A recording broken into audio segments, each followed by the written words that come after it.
In the music industry, there are a lot of talented artists that go unseen or unheard, maybe due to marketing, image, branding, whatever the case may be. In this video, I'm going to be going over artists who are underappreciated either by fans, media, or even just labels, and how they broke out of that cage to go on and have very successful music careers. So let's get into the video. Who's that artist?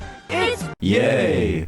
Whether you love him or hate him, Ye is one of the most prominent and influential artists in hip-hop, and even if you did love him, you couldn't as much as Kanye loves Kanye. But before he won multiple Grammys and started running for president, he was not respected as an artist and often ignored. If you didn't know, Ye was first mostly known as a producer before a rapper. He would still rap, but nobody cared. They would just like, yo, that's cool and all, but let me get a beat. Now I'm not saying he was just some producer.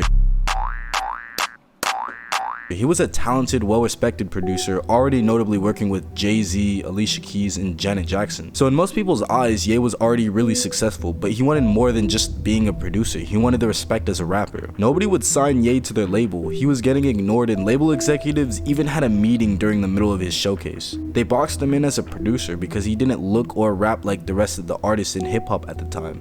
Well, that's because no one wanted to let me rap, because, you know, I didn't have a gun on me, or, you know, and I didn't dress like in throwback jerseys and all this, and my clothes fit, and, you know.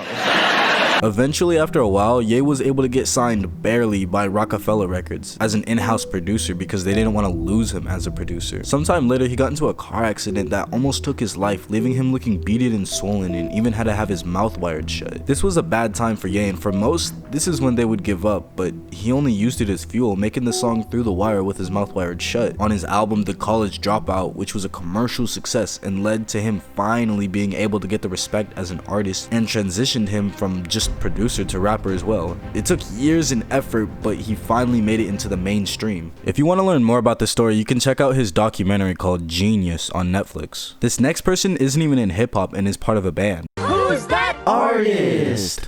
It's Dave Grohl. Dave Grohl was the drummer for Nirvana, one of my favorite bands. He was not the first, second, third, or even fourth, but he was the fifth drummer for Nirvana. If you don't know, drummers aren't really taken seriously, or at least at the time. The spotlight was all on Kurt Cobain. For context, Kurt was the face of the band, and like a lot of artists, he had to get on stage through the back.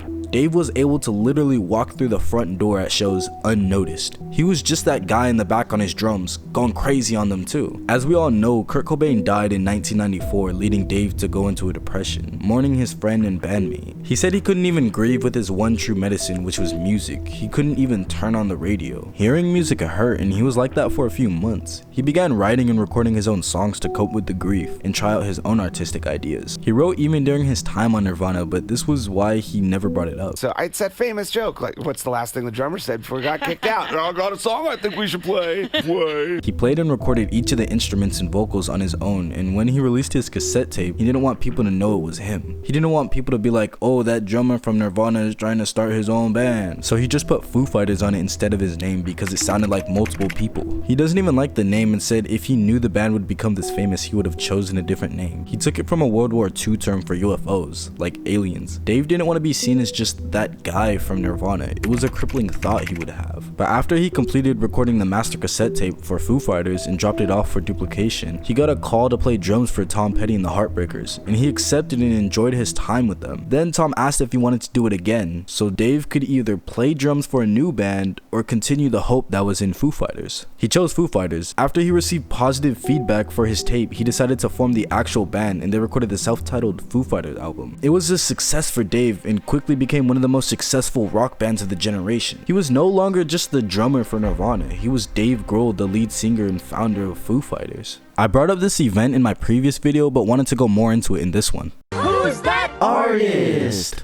It's Mask the Slump God. Water. I'm just kidding. Growing up in this generation when SoundCloud was at an all-time high and there was some new colored hair flamboyant character that popped out every new week, you have to know who Mask the Slump God is. Him and X were that masterpiece dynamic duo. And if you don't know how crazy Take a Step Back was back then, but no, their duo was iconic, and even though X and Ski had their own fan bases, early on X was just more known, and to the large majority, Ski Mask seemed to be the sidekick. But X grew out of the underground scene when Look At Me went viral, which gave light to all the members-only members, including and mostly Ski. Seeing this happen, I doubt Ski wasn't proud of or excited for his friend, but when you've put in a lot of work to get where you are and your friend is getting most of the spotlight, it can be pretty humbling. On top of a lot of people saying Ski was just X's Robin, that's gotta feel annoying. Yo, y'all gotta stop sleeping on the Slump God. For one, Ski is definitely a better rapper than me. He has more bars. He has better, what's it called?